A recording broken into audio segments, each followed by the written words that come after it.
Why does the UFC feel like it's lost some of its magic? The UFC is making more money than ever before. The roster has never been deeper, the fighters have never been more skilled, so why does the sport feel less exciting? It's not because the athletes got worse, it's because somewhere along the way the UFC stopped selling the fighters and started selling the UFC itself. And I think that's the biggest reason the product feels so different today. The UFC has more talent than it's ever had. So why does it somehow feel less exciting than it did 10 years ago? The fighters are better, the production is better, the roster is deeper. So what exactly changed? I think I found the answer. It has almost nothing to do with the fighters. Imagine if the NBA stopped promoting LeBron James or the NFL refused to market Patrick Mahomes. Instead of selling the stars, they sold the league itself. That's essentially what the UFC has done. Over the last decade, the UFC has slowly shifted away from building larger-than-life superstars and towards building one thing above all else, the UFC brand. The problem? Great brands can survive mediocre events. Combat sports can't. Because people don't fall in love with logos, sponsors, or commercials, they fall in love with fighters. People whose faces are scarred in blood, sweat, tears, after years and years of sacrifices to reach where they are today. That's what I want to talk about today. Why does the UFC product feel like the fighters are no longer the focus? To get into that question, let's go back a little bit to what many fans consider the golden era right before the UFC was sold. You had Conor McGregor, Ronda Rousey, Jon Jones, Anderson Silva, Chris Weidman, George St. Pierre, Daniel Cormier. People who didn't even watch MMA knew who these fighters were. Every event felt important. The rivalries were personal. The fights mattered. Each pay-per-view had its own identity. Now ask yourself this. What's UFC 318 or UFC Fight Night 257? Who the fuck is that guy? Most fans couldn't tell you. Honestly, I can't even tell you because I don't know. Because the cards have become interchangeable. Fight nights feel like watered-down pay-per-views, and sometimes pay-per-views feel like slightly better fight nights. Here's the real issue. The UFC realized something incredibly powerful. Fans keep watching anyway. The broadcast rights are guaranteed. Sponsors are already paying. The company generates revenue whether a card is legendary or simply good enough. Once guaranteed money enters the picture, the incentive change. The old formula looked like this. Amazing fights equal more money. Now it's closer to consistent content equals more money. The evidence is right in front of us. Back in 2009, the UFC held around 20 events total for the year. In 2025, they've more than doubled that to over 40 events in a single year. Somewhere along the way, UFC events stopped feeling like events and started feeling like weekly content. Every Saturday, another Apex card, another forgettable main event, another show that blends into the next. And I think one of the biggest complaints modern fans have is the Apex. It made perfect sense during COVID. It was supposed to be a temporary solution, yet years later, we're still getting cards there on a regular basis. The atmosphere just isn't the same. No massive crowd, no arena energy, no feeling that something special is happening. And when that gets repeated week after week after week, fans naturally start feeling burned out. The same goes for many main events. Take next weekend's card, for example. You have Quillen Salkeld versus Mateusz Gamrot. The rest of the card is Diego Ferreira versus Billy Quarantillo.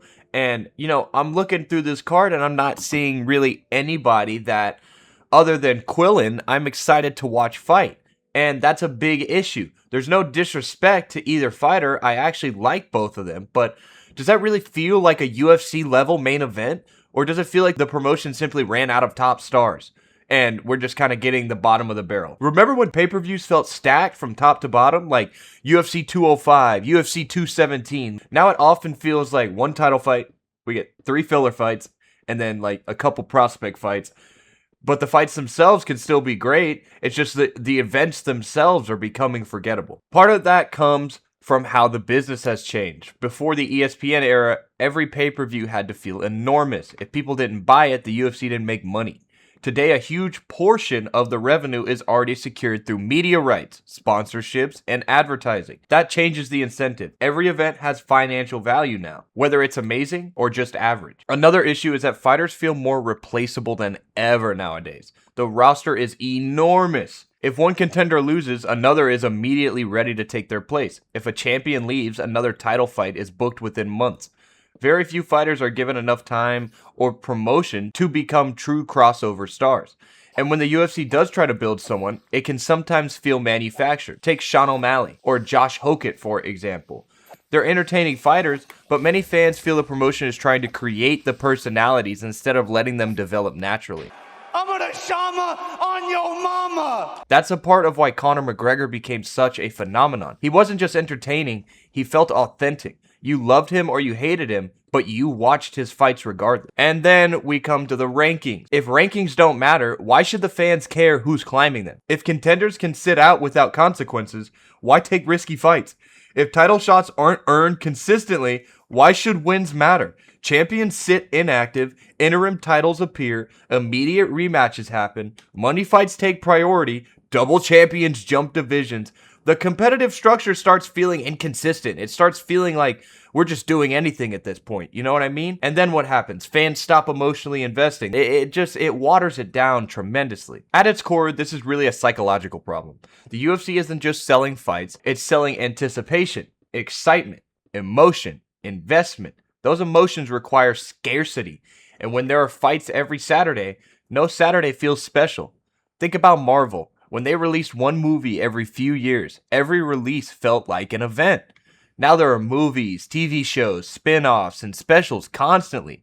Eventually, people get burned out. The UFC has in many ways marvelized itself. It has grown to start spilling out of its shoes. There's other consequences as well. Top contenders are now rewarded for waiting. Imagine you're ranked number 4. Why fight number 5? If you lose, your title hopes disappear. If you wait, someone could get injured, someone could retire, maybe you get the title shot anyways. The current system often rewards patience more than activity.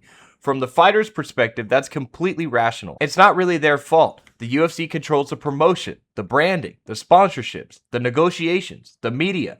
The organization has become bigger than any individual athlete, which means fighters have less leverage, less individuality, and fewer opportunities to build genuine connections with casual fans. At the end of the day, the UFC is optimizing for consistent profits. Fans are optimizing for unforgettable memories. These goals aren't always the same. The UFC is winning financially, but the fans are slowly losing emotionally. That's why the product feels flat. Not bad, just less magical than it used to. So, what would I change? First, I would reduce the number of fight nights. Make events feel important again. Create anticipation instead of weekly obligation. Second, I would keep the apex for developmental shows like The Ultimate Fighter or Dana White's Contender Series, not for regular UFC events. Bring most fight nights back to big arenas where the crowd adds energy to every fight. Third, invest more in storytelling. Create documentaries, embedded style features, behind the scenes content. Help fans care about the people, not just their ranking. Finally, make rankings and title opportunities more transparent. Reward active champions. Reward contenders who consistently take meaningful fights. Fighters like Alex Pereira, Israel Adesanya during his title run, and even someone like Waldo Cortez Acosta who has stayed active should be the standard, not the exception. Would these changes really make the UFC more money? Probably not. But I think they'd restore something the sport has slowly been losing.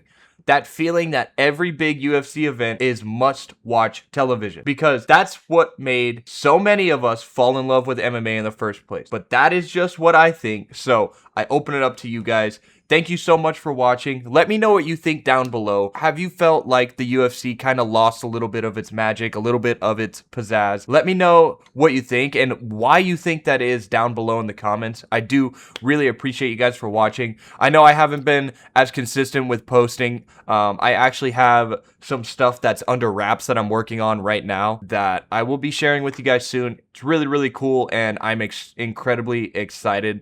I've been working on it for the past couple of weeks. We will get an announcement for that relatively soon. Yeah, other than that, appreciate you guys. Thank you very much for watching, and have a great rest of your day. My name has been Caden. Deuces.